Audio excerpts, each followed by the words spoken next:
মাদারীপুরে flat বাসা থেকে যুবকের লাশ উদ্ধার, ভেতর থেকে অক্ষত অবস্থায় একজনকে আটক।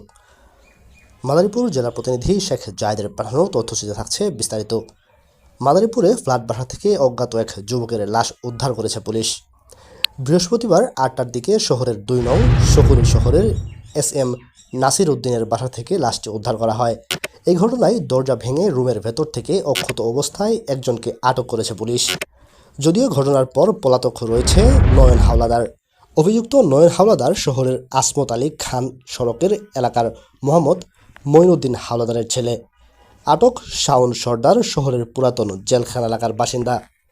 পুলিশ ও স্থানীয় সূত্রে জানা যায়, ২.৫ মাস আগে শহরের শকুনি লেকের দক্ষিণ পাড়ের SM নাসির উদ্দিনের ৬তলা ভবনের ৬ তলার পশ্চিম পাশের রুম ভাড়া নেন ফল ব্যবসায়ী নয়ন হাওলাদার।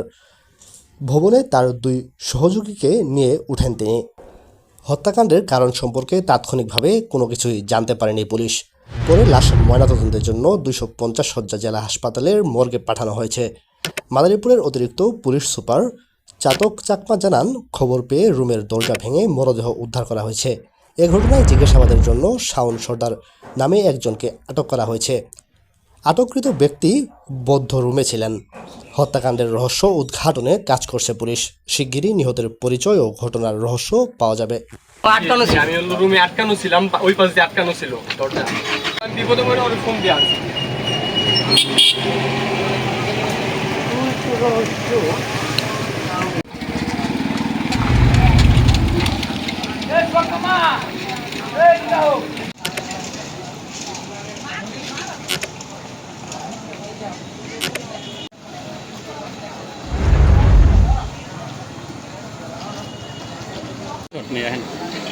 পুলিশ গেছে গিয়া লেখাটা